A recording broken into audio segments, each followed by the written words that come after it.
noite, cada um dos irmãos que estão aqui presentes. Boa noite, você que está em casa.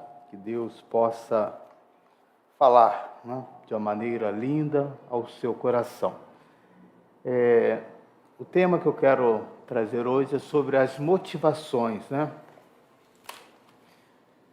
A sua motivação, ela demonstra o seu caráter.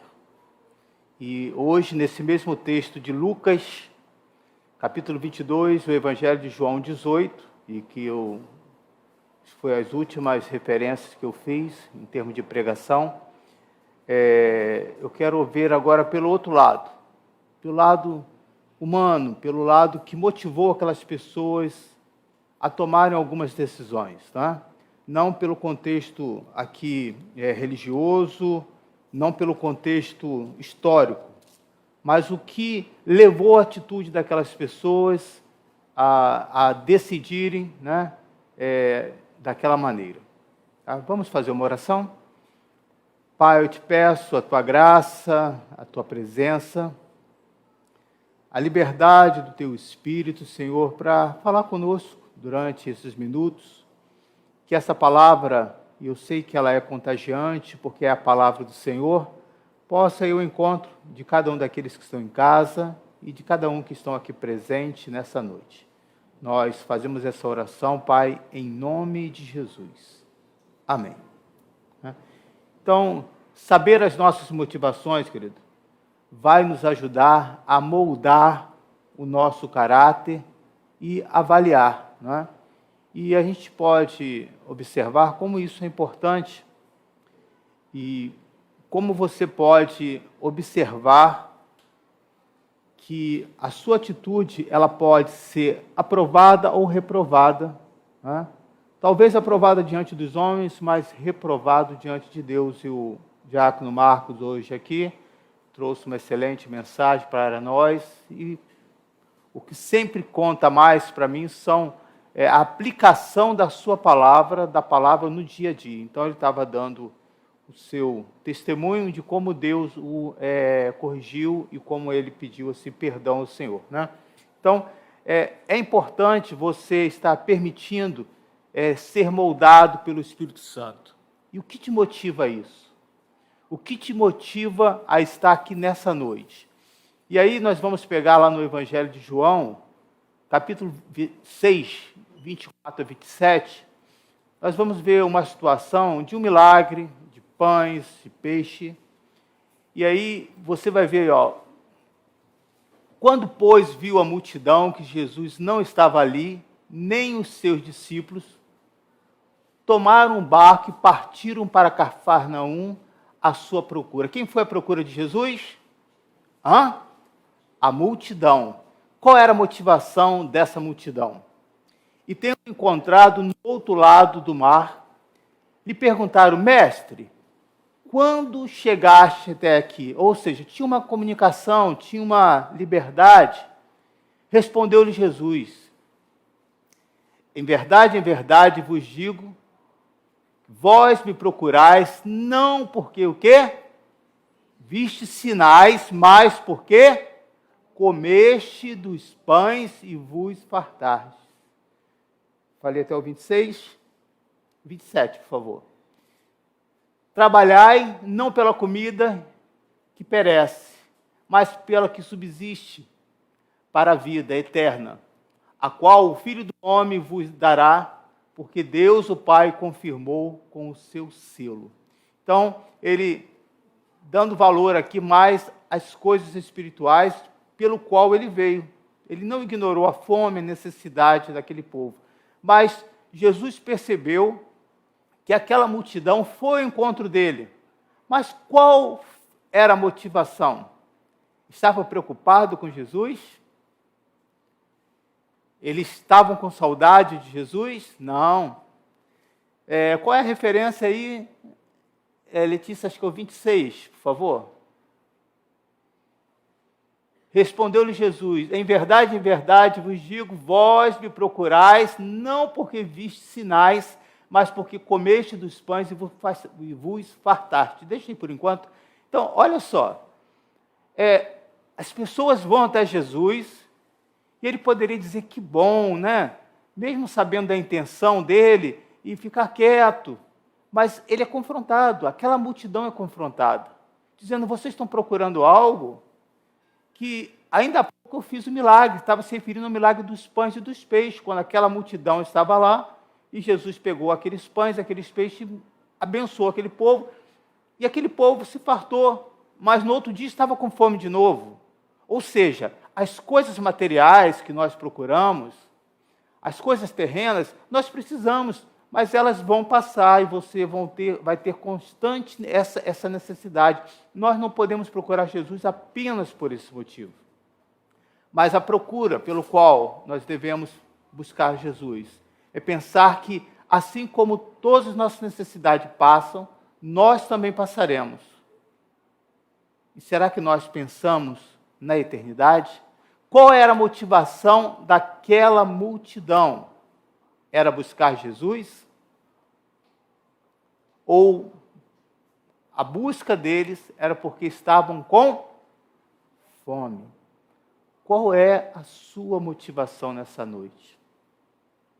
Você veio aqui porque tem uma necessidade, um pedido de cura, um lar atribulado, uma situação familiar que você não sabe como resolver. Então, vamos agora ver alguns outros personagens que está em Lucas 22, versículo 50. O outro personagem que nós vamos ver aqui são os discípulos. Eles sentem que o ambiente está tenso. E eles vão ter ali uma atitude.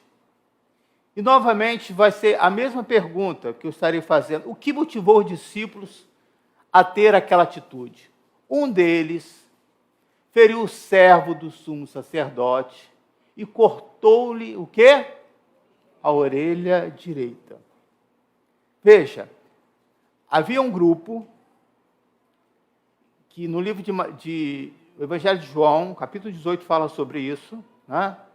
Mas, versículo 49, os que estavam ao redor dele, vendo o que ia suceder, perguntaram, Senhor, feriremos a espada? Né? Percebe que aqui, uma multidão, os discípulos pressionados tomaram uma decisão, que vai mostrar, né, como que estava a atitude deles, como que era o caráter dele naquela situação, andando com Jesus. Ele sabia que Jesus não usava de força, Jesus não usava de armas. Durante esses 3 anos, algumas coisas não foram permitidas pelos discípulos a ser trabalhado por Jesus. Isso aqui é um ponto importante para nós, que em muitas situações nós continuamos ainda, mesmo sendo essa nova criatura, usando as armas antigas, as armas violentas. E hoje, a maior arma que nós usamos é a nossa linguagem, vamos dizer assim, pela própria internet, né? Onde a pessoa se torna um filósofo, um teólogo, critica, xinga. Por trás da tela, ele é um filósofo, mas na prática não faz nada daquilo. Mas deixa um rastro, fere um monte de pessoas, expõe o seu esposo, a sua esposa, lá para o Facebook e diz, hoje eu estou mal com meu marido. O que interessa isso? Mas é uma ameaça, na verdade, para aquele que está ferindo. Olha, se você continuar, o que eu vou fazer? Eu vou te expor. Não é assim que, às vezes, muitos dos pais fazem? Quando o filho apronta, olha, quando fulano chegar aqui, quando seu colega chegar aqui, não sei se isso já aconteceu com você, Vitor. Sua mãe está por aí? Oh, Deus, deixa o Vitor de lado. Com seus colegas chegarem, você vai ver, eu vou contar tudo. É uma ameaça, não é? E aí aquela pessoa, para para não passar vergonha. Veja, hoje nós ainda usamos essas armas, não uma espada, mas com a palavra e às vezes com o nosso silêncio de reprovação, ferimos muitas pessoas. O que motivou aquele discípulo em específico, foi os outros discípulos que deram gás para que um tomasse uma atitude. No Evangelho de João 18 fala que essa pessoa era Pedro, a sacar a espada e cortar a orelha de uma pessoa. Tinha uma motivação para isso. A motivação era defender o mestre. Observe, uma motivação legítima, forçado pelas circunstâncias, mas ali também mostrava o seu caráter violento, agressivo, e que ainda precisaria ser moldado e tratado pelo Senhor. Irmãos, nós somos discípulos de Jesus, amém? Somos. E existe ainda algumas coisas, algumas armas que usamos, que não é aprovada por Deus. O que nós olhamos, o que nós ouvimos, o que nós falamos, o que passa na sua mente que você não tem controle.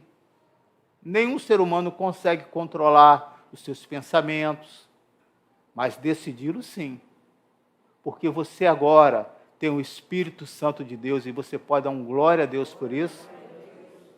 Aqueles que têm, Então veja, o que motivou aqueles discípulos? Defender Jesus.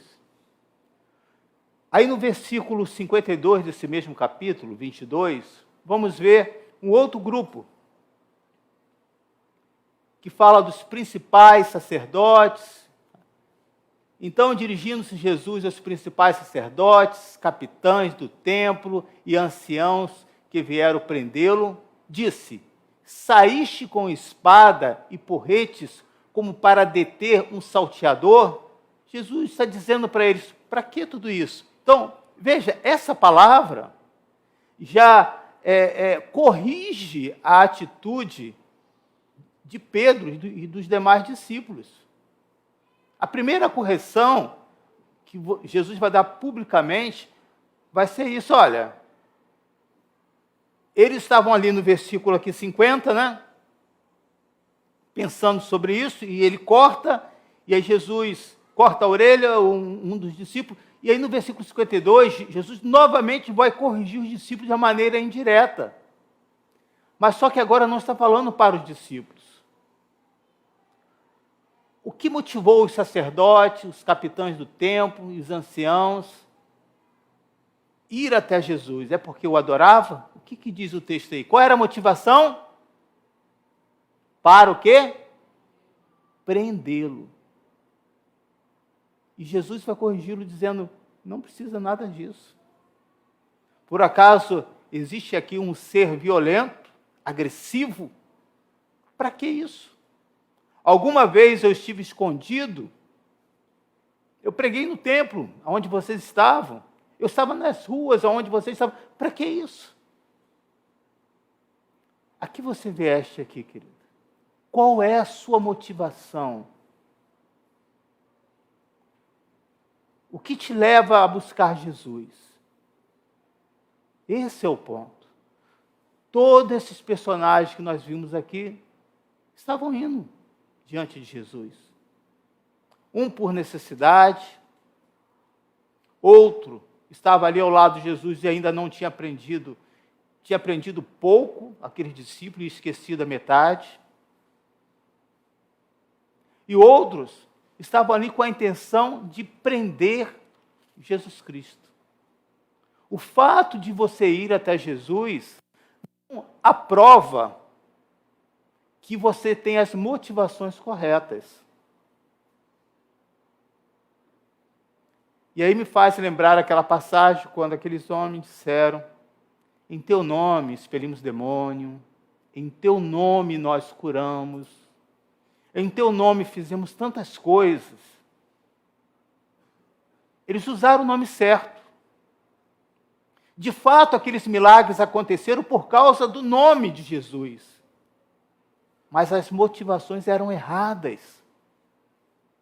E aí prova, as nossas motivações prova como está o nosso caráter. Jesus vai dizer nesse texto: eu nunca vos conheci. Apartai-vos de mim. E aí, nesse mesmo texto, versículo 51, vamos ver agora um outro homem que estava no meio dessa multidão, além dos capitães, dos sacerdotes. Vamos ver um outro personagem. Mas Jesus acudiu dizendo, versículo 50, um deles feriu o servo do sumo sacerdote e cortou-lhe a orelha. Lucas 22, 50. Versículo 51, mas Jesus acudiu dizendo, deixai, basta, e tocando-lhe a orelha, o que fez? O curou. Aí agora eu vou complicar um pouco mais o nosso raciocínio lógico e espiritual, tá? Para aqueles que tudo vê simplesmente pelo texto espiritual. E aí eu estou querendo mostrar aqui para você que existe a parte histórica, existe o contexto pelo qual Jesus seria preso, existe o contexto religioso, que havia uma disputa e aqueles sacerdotes, aqueles que foram prender Jesus, estavam preocupados que ali existia uma briga política mesmo, porque eles estavam perdendo a popularidade e a motivação deles era essa. Se continuasse, ninguém vai nos procurar mais. E o que vai adiantar? E a nossa posição? Tem vários textos que falam sobre isso. Mas aí entra um outro personagem, que não estava nos planos. Mas por causa de uma atitude, de uma motivação errada de um homem, junto do seu grupo, e aí a gente vê como que os grupos influenciam, é muito natural, na fase aí até os 12 anos, 13, mais ou menos, os filhos estão muito ainda grudados ao pai e à mãe. Sai de mão dada, de bracinho. A partir dos 14, se você dá a mão, dá o braço, mãe, o pai, vou ficar pagando. Hoje não é mais pagar mico, é o quê? É isso ainda? Larissa, me ajuda aí, você que é jovem. Hã? Não, mas que tem um outro nome. Quem pode me ajudar aí, Letícia? Tem outro nome? Eu lembro que me falaram um outro nome aí, que não é esse paga. Vocês estão desatualizados, entendeu? Não estou vendo que o grupo aqui não é tão jovem assim, não. E aí, Jéssica, minha sobrinha? Hã?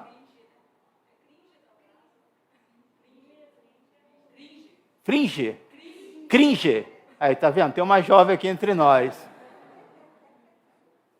Aí já não começa a querer andar junto com o pai, com a mãe, né? Porque quer fazer parte daquele grupo, então tudo que o grupo fala, pode observar isso. Isso é sociologia, né? Que estuda os comportamentos. Se um pinta o cabelo de uma cor, todo mundo igual. Se usa o tipo de um brinco, ou sei lá, de uma tatuagem, todo mundo igual, porque eu preciso fazer parte desse grupo. Veja como que o grupo pode nos influenciar coisas boas, como coisas também ruins. E aí, às vezes, você é levado por uma motivação, e a intenção até é correta, o desejo é até bom, mas a sua motivação é errada. E aqui estava esse jovem, um jovem ajudante, né? Um jovem estudante de aprendiz de sumo sacerdote, estudava muito. E nessa época, o sumo sacerdote era escolhido não mais como no Antigo Testamento, tinha uma influência política através de Herodes para influenciar os judeus. E estava ali aquele jovem aprendiz que não podia, entre as coisas, ele não podia ter nenhum defeito físico. A orelha direita, o polegar direito, o polegar do pé direito eram essenciais para um ritual que tinha, de ungir a orelha, o pé e a mão, antes do sacerdote poder exercer a sua função. Malcolm jamais poderia pensar que naquele momento, todo aquele seu sonho, toda a sua preparação, iria se desmoronar por uma atitude inesperada. Coisas que acontecem na nossa vida. Não é? Eu até contei aqui outro dia, num culto de domingo, eu fui almoçar e comendo algo, quebrei o dente. Olha só que coisa. Ainda bem que naquele dia eu não ia pregar. Ou eu preguei. Acho que eu preguei, mas preguei... Não, acho que não preguei não. Mas se fosse pregar, eu iria pregar de máscara. Não acontece alguma coisa assim? Falando em máscara, então está falando aí que em novembro está para tirar, né? Verdade? Não sei se vai tirar ou não, ainda vai demorar, mesmo que seja liberado. Espero que sim, né? Mas mesmo que liberar, mas veja o lado bom, né? Você não precisa fazer a barba, você não precisa escovar o dente, quem usa dentadura não precisa usar. Tem um lado bom. Então, quando alguém começar a usar agora, você vai ficar desconfiado. O que tem atrás dessa máscara? O sentido vai ser outro. Mas vamos lá. O que motivou Jesus a fazer um milagre na vida de Malco? Não foi compaixão, lembra? Que eu falei que eu ia confundir um pouco vocês agora. Não foi compaixão e nem amor. Não foi isso. Não que Jesus não tinha compaixão e não tinha amor. Mas, naquela hora, Jesus não estava, com certeza, nos seus planos, realizar o último milagre antes de ser entregue. Naquela hora, a intenção de Jesus era preparar os seus discípulos, e é isso que ele tinha feito, né, através da última ceia, e que ele iria partir para o sofrimento. Mas uma motivação errada fez Jesus retardar ainda um pouco esse tempo e fazer um milagre. O que motivou Jesus foi uma única coisa: acalmar aquela multidão. Porque se eles estavam ali com cacetetes, com armas, com lanternas, vários grupos, com a intenção de prender Jesus, o fato de um incidente acontecer era motivo para estourar um momento agressivo. E Jesus vai realizar esse milagre para acalmar aquela multidão. E na hora ele repreende. Versículo 51 diz: mas Jesus acudiu dizendo: deixai, basta. Vamos parar com isso. Vamos acalmar os ânimos. E a melhor maneira,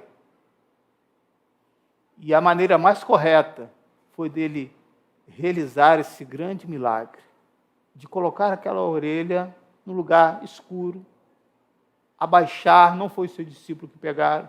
Se fosse Pedro, ele ainda ia cortar em pedacinho aquela orelha. Pegou aquela orelha, e são partes que dói, irmãos, que tem vários nervos aqui, muito sensível, e ele colocou no devido lugar. E não tem esse registro. Mas, como o sumo sacerdote não podia nem ter uma cicatriz, porque ele não seria aprovado, nem cicatriz ficou. Regenerou por completo. Por quê? Porque é Jesus. Jesus realiza coisas na nossa vida, querido, que não deixa marcas. Ele diz: eis que tudo se fez novo, e as coisas velhas ficaram para trás. Quando as coisas velhas ainda é muito forte na sua mente, é porque elas ainda estão vivas no seu coração e você precisa rever as suas motivações. Uma vez entregando a sua vida para Jesus, querido, Ele de fato transforma. Basta, e tocando-lhe a orelha, o que Jesus fez? O curou. O fato da cura, aí sim, nós podemos ver a compaixão de Jesus com aquele homem. Porque mesmo sem que alguém falasse, ele sabia qual era a função. Veja, Malco tinha a motivação correta de servir a Deus, de estar preparando, conhecendo as leis. Mas só que ele estava do lado errado. E naquele momento eu posso afirmar, pelo texto, que aquele homem nunca mais foi a mesma pessoa e, com certeza, passou a ser um discípulo também de Jesus. O que nos faz vir aqui, querido, é porque esse Jesus tem algo diferente. E nós precisamos pensar nisso sim, porque senão nós nos tornamos um religioso. O que nos faz vir à igreja? O que nos faz simplesmente ouvir essa mensagem e depois não praticá-la? Não faz sentido. O que faz você comprar o melhor, as melhores coisas no supermercado e você deixar estragá-la na geladeira? Me diz, faz algum sentido isso?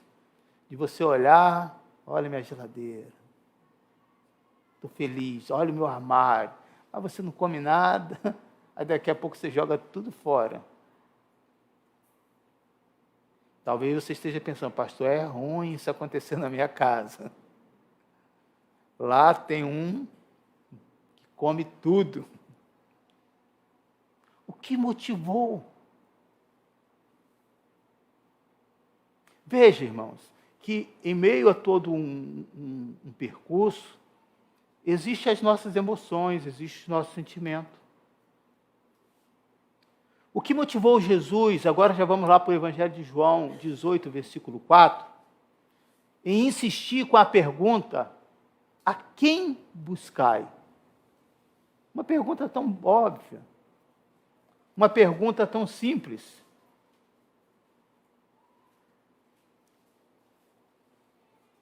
Sabendo, pois, Jesus todas as coisas que sobre ele havia de vir, adiantou-se e perguntou-lhe, a quem buscai? Sabendo Jesus todas as coisas, então, para que Jesus fez essa pergunta? Por quê? Veja que todas as vezes, querido, a palavra de Deus tem uma motivação, fazer você pensar. Você não está aqui para dizer, segundo aquilo que o pastor falou, eu vou fazer. Não, é errado.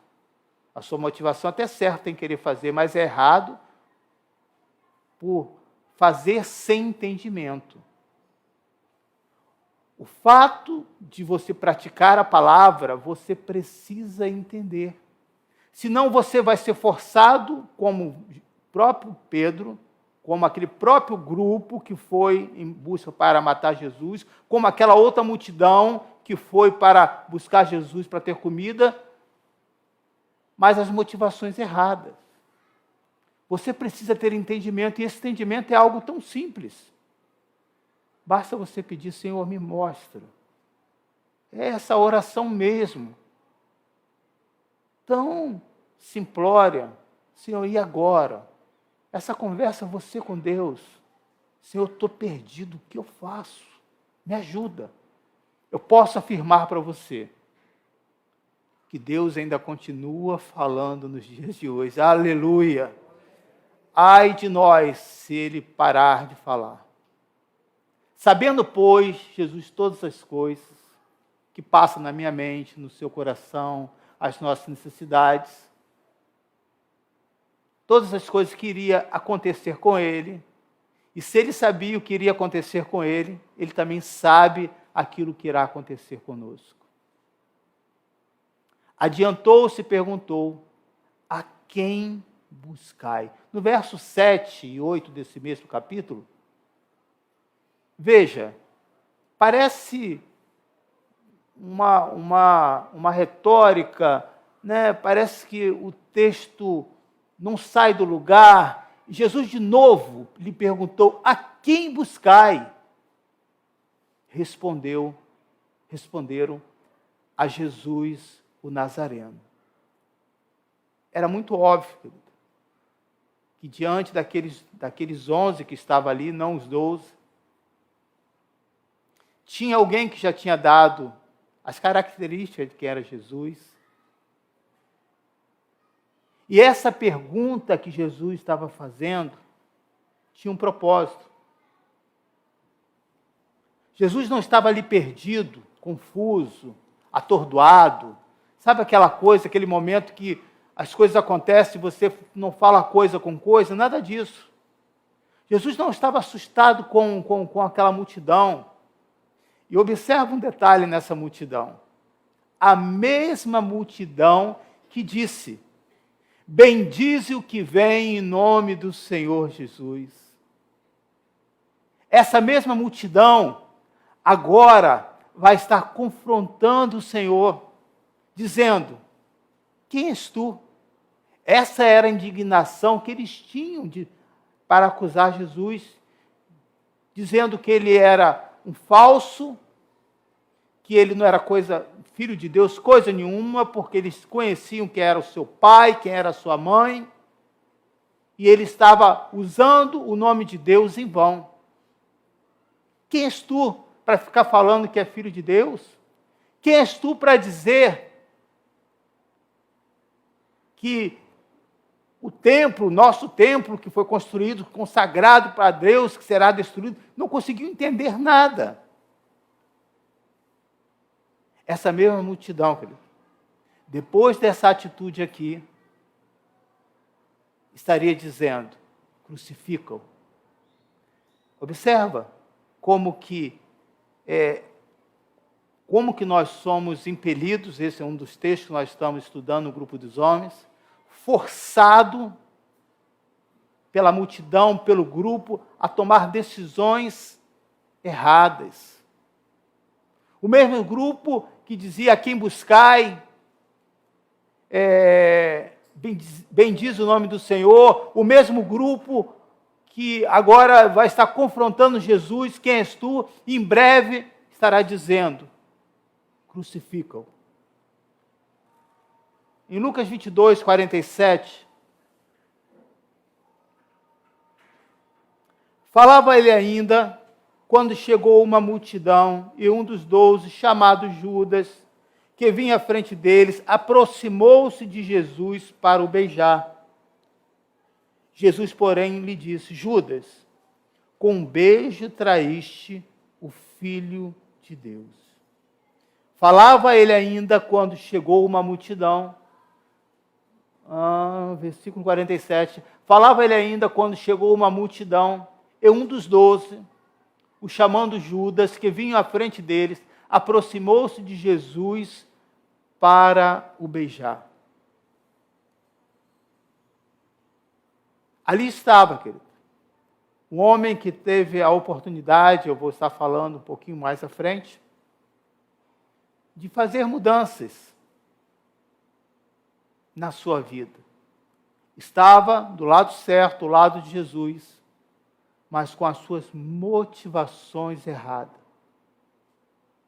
Multidão, querido, essa ao qual Jesus estava, ao qual Judas estava do lado, tinha uma motivação de ódio, de vingança, de inveja, como, de uma maneira popular, sangue nos olhos. Queria fazer justiça com as suas próprias forças. Por isso que Jesus vai confrontá-lo dizendo: armadas com espadas e cacetete, como para deter um salteador, um ladrão. É essa a motivação pelo qual vocês servem a Deus?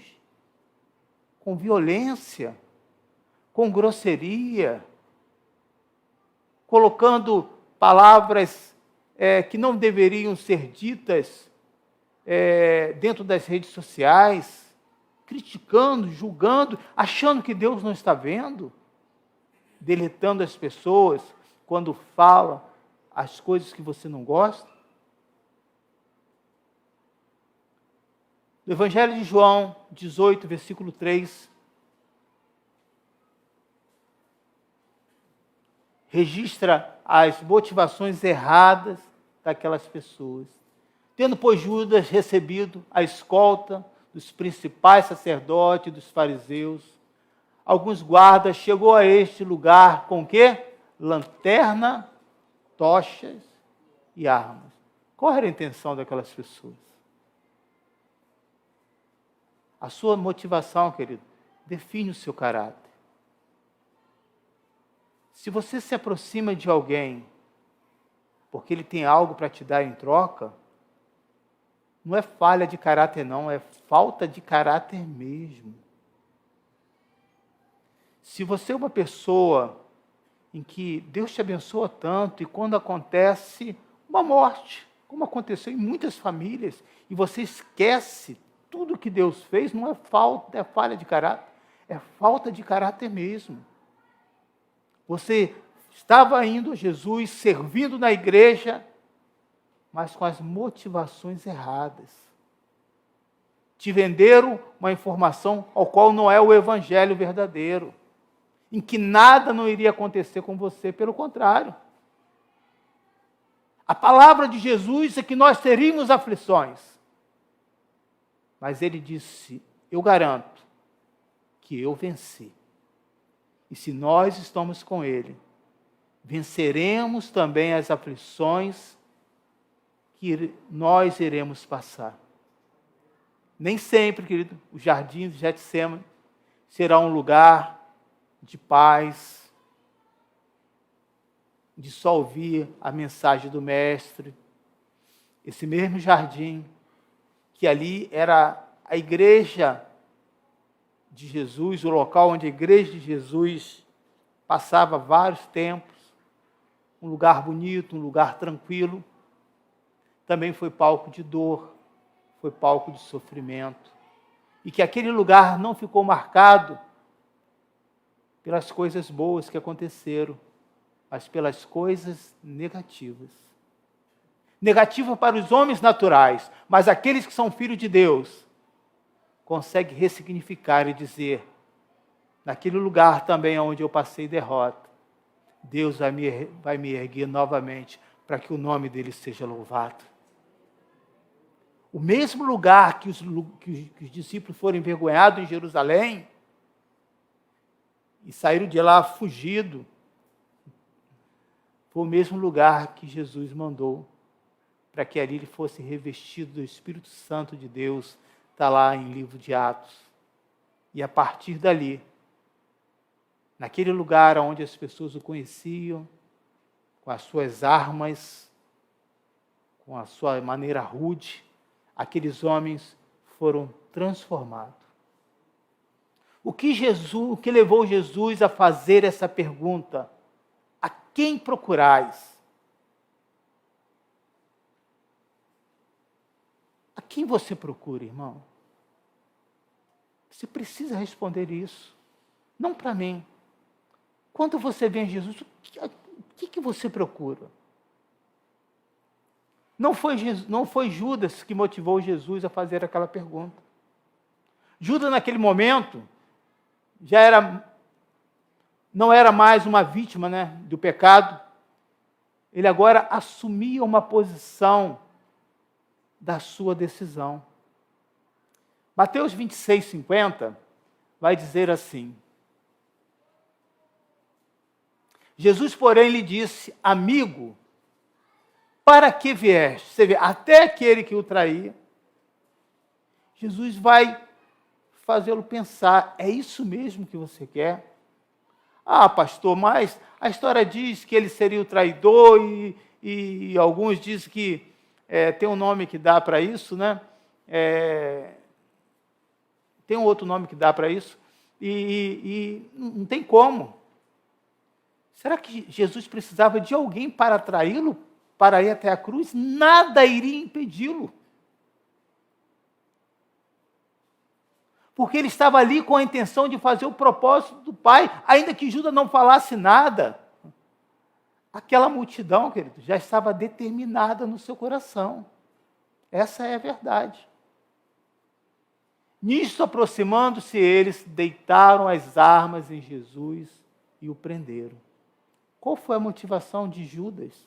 Naquele lugar onde ele conhecia. E Lucas 22, 47 e 48, mostra que era um lugar comum para Judas. Não era um lugar estranho. Sabe, querido, quando nós estamos com a nossa motivação errada, e às vezes isso acontece mais de uma vez, você precisa pensar, isso é falha ou é falta de caráter? Seja uma falha ou uma falta de caráter, eu acredito que Deus pode transformar. E não está aqui no meu registro, mas eu lembro de um homem que na época que se usava cheque, ele passou muito cheque sem fundo. Ele deu tombo em muita gente, quebrou muita empresa. Mas um dia ele teve um encontro com Jesus. E nesse encontro, Deus levou ele à total miséria, da luxúria ao lixo. E Deus foi moldando o caráter daquele homem. Ao ponto deste homem hoje ser um grande empresário e um servo de Deus, e um voluntário, não restituindo aquelas pessoas, infelizmente, porque não tem como, mas o seu pecado foi perdoado, porque o seu coração foi transformado. Não existe ninguém, querido, que não possa ser moldado e transformado pelo Senhor.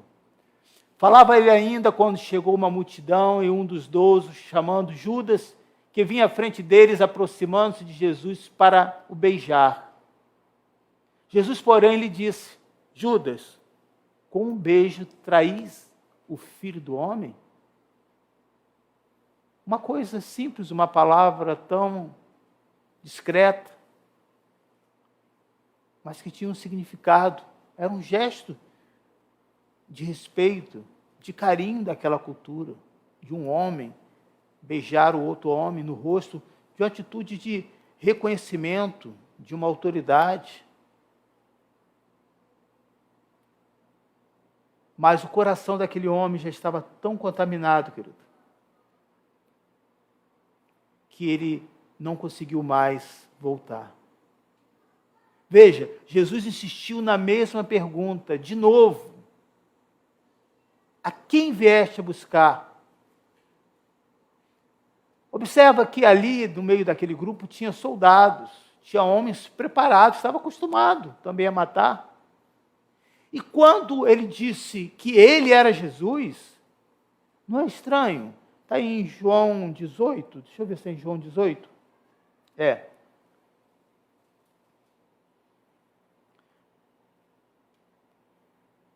Deixa eu ver aqui qual é o texto. Versículo 6. Quando, pois, Jesus, 18, versículo 6. Quando, pois, Jesus lhes disse, sou eu, recuaram e caíram por terra. Alguém que tinha a função de autoridade para prender. Por que essas pessoas recuaram e caíram por terra? Eles foram preparados para prender um leão agressivo, mas encontraram um cordeiro.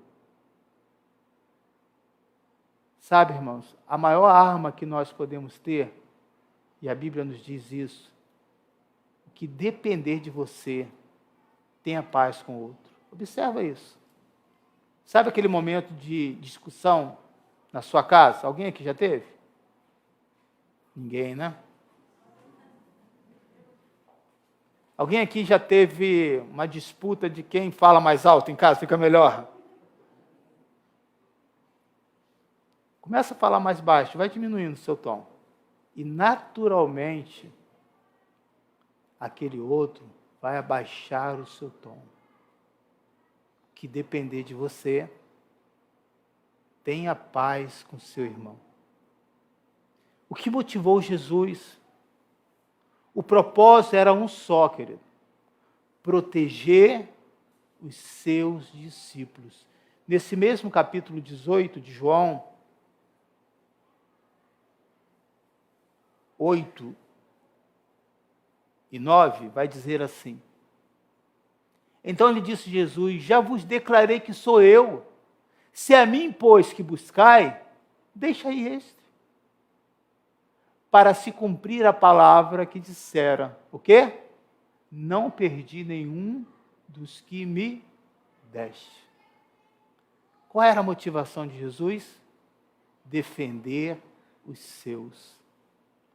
E essa motivação, querido, mostra o caráter do Mestre. Ele não precisava sofrer por nós, mas sofreu. Ele não precisava ser traído, mas foi por nós. Ele não precisava ter fome e sede, mas passou por nós. A motivação de Jesus mostra o seu caráter. E eu posso afirmar para você nessa noite que Jesus continua fazendo essa pergunta aos seus acusadores. Sabe para quê? Para te defender. Que Deus abençoe a todos, que essa paz de Cristo possa te acompanhar. A sua motivação determina o seu caráter. A que vieste? O que faz você vir à igreja ao domingo? O que faz você trabalhar em uma das áreas da igreja? Eu posso dizer, querido, da minha parte, é porque eu sou grato por tudo que Deus fez na minha vida. Ele transformou. Ele me deu esperança. Ele me ajudou a sonhar e acreditar que com Ele eu posso vencer todos os desafios da minha vida. Porém, algumas vezes eu também já fui pelo grupo, forçado a tomar algumas decisões erradas, sim, óbvio. E nos meus questionamentos, indignado com as injustiças, com os abusos de autoridade, e muitas vezes dentro da igreja, dizendo isso mesmo, perda de tempo. Gastei meu tempo à toa, para que essa minha dedicação assim? Essa minha oração com Deus. E Jesus falou ao meu coração: para quem você está servindo, irmãos? A quem você vieste? Se é para mim, não é em vão. Que essa seja uma palavra de cura para a sua alma e que você possa refletir sobre isso. Vamos estar de pé? Mesmo que a sua motivação seja errada,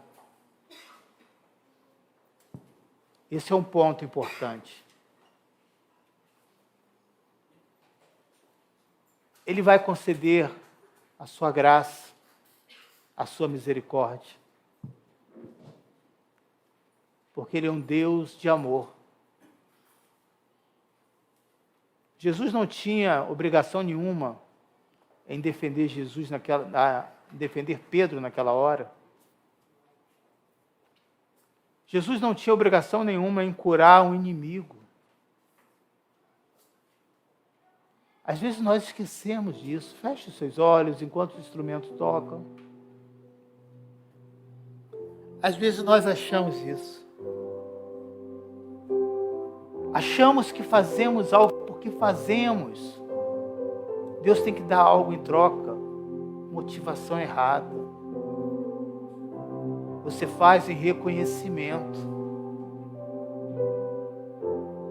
Às vezes nós achamos que se algo está acontecendo de ruim, é porque Deus está nos castigando. Não, motivações erradas. As coisas ruins que acontecem na nossa vida é pelas nossas motivações erradas. E pode ser que você seja esse servo de Deus, ou essa pessoa que está nos assistindo agora, e que Deus falou no seu coração: venha para o lado certo.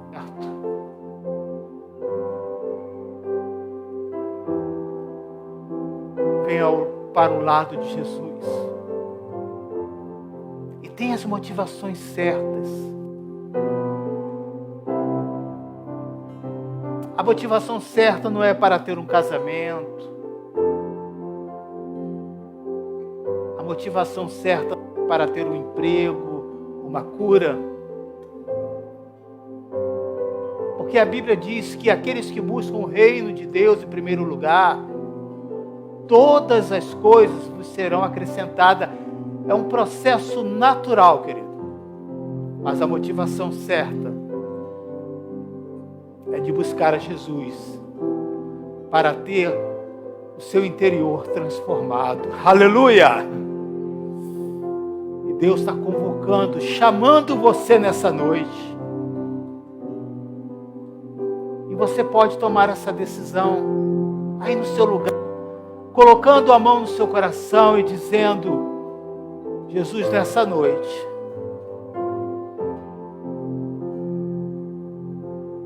ninguém está vendo, ninguém sabe desta minha oração, mas eu entendi o que é dar a motivação certa para a minha vida. Não é vir à igreja, é mais do que isso. Não é clamar pelo nome de Jesus, é mais do que isso. É estar na igreja, tomando a decisão certa, motivado pela tua palavra, dizendo: entra no meu coração. A partir de hoje, eu te pertenço. A partir de hoje, as minhas motivações serão pautadas na tua palavra. A partir de hoje, o meu desejo será em aprender a tua mensagem e a praticar esse evangelho na minha vida. Pai, aqueles nessa noite que estão fazendo essa oração, que estão tomando esse passo para o Senhor, que Deus te abençoe pela motivação correta de ser um servo e uma serva de Jesus. Se você tem Jesus, querido, você terá tudo. Que Deus te abençoe. Que Deus abençoe e fortaleça a sua fé.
Como ponte sobre abrigo no deserto e como flecha que acerta o alvo. Eu quero ser usado da maneira que te agrada, em qualquer hora e em qualquer lugar. Eis aqui a minha vida, usa-me, Senhor, usa-me.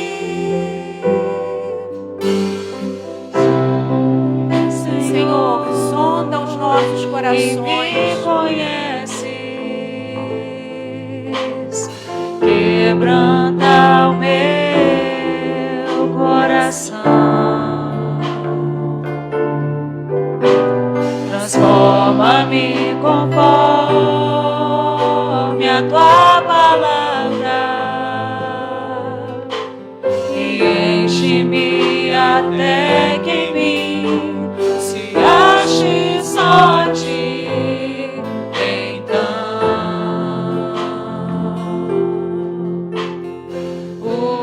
usa-me, Senhor,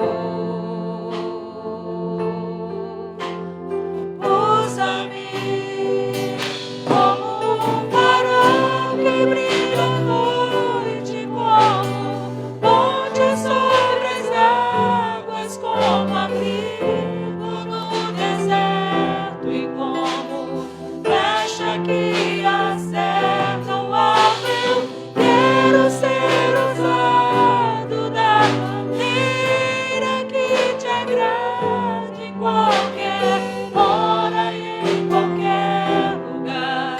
Eis aqui a minha vida, usa-me, Senhor, usa-me. Sonda-me,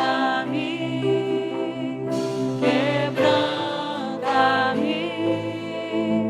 transforma-me, enche-me e usa-me. Sonda-me,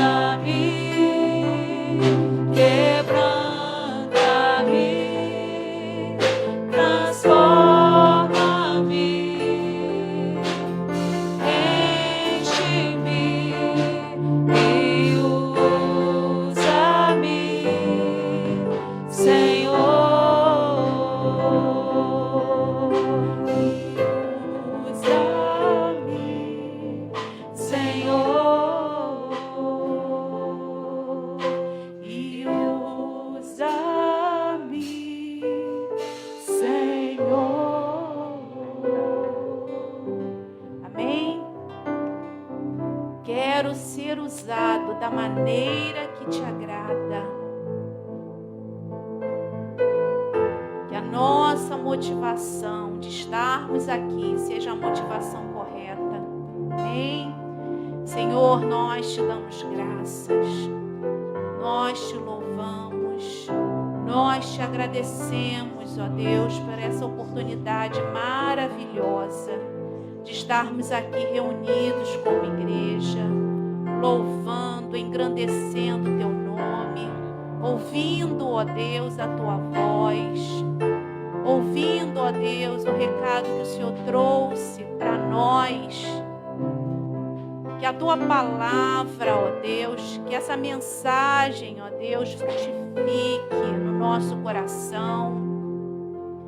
Que possamos, ó Deus, refletir, pensar, ó Deus, que o teu Espírito Santo esteja nos ajudando, ó Deus. Que de maneira poderosa possa promover mudança, Senhor, nas nossas vidas. E se de alguma maneira as motivações que têm nos trazido a este lugar ou têm nos trazido a tua presença sejam motivações erradas, que o Senhor, que o Espírito Santo nos constranja nessa noite e nos faça, Senhor, acertar o caminho. Que que nos faça, Senhor, perceber esses erros e nos alinharmos, ó Deus, segundo a Tua vontade, para que o Seu nome seja exaltado, para que possamos Te servir da forma correta, para que possamos estar na Tua presença da forma correta, para que o Seu nome seja glorificado. Senhor, guarda o nosso coração, guarda a nossa mente. Iniciamos, ó Deus, mais uma semana, e que cada dia, ó Deus, dessa semana, possamos experimentar da Tua presença maravilhosa conosco. Dá-nos, ó Deus, um coração obediente. Dá-nos, ó Deus, um coração sensível à Tua voz. E que possamos estar vigilantes, ó Deus, para que nenhuma ave de rapina venha roubar, ó Deus, essa presença maravilhosa que há em nós. Obrigado, ó Deus, por esse encontro maravilhoso. Leva-nos, ó Deus, aos nossos lares, guardados e protegidos pelo Senhor. Que os Teus anjos, ó Deus, estejam acampados ao nosso redor, ao redor da nossa casa, guardando e protegendo, ó Deus, a vida da Tua igreja em todo o tempo. Te louvamos, Te engrandecemos. Glórias a Ti, Senhor, glórias a Ti. Aleluia. Amém? Como é bom louvar e engrandecer o Senhor. Amém? Como é bom cultuar ao Senhor. Você que está em casa, receba também essa presença maravilhosa do Senhor. Uma boa semana a todos. Deus abençoe. Amém.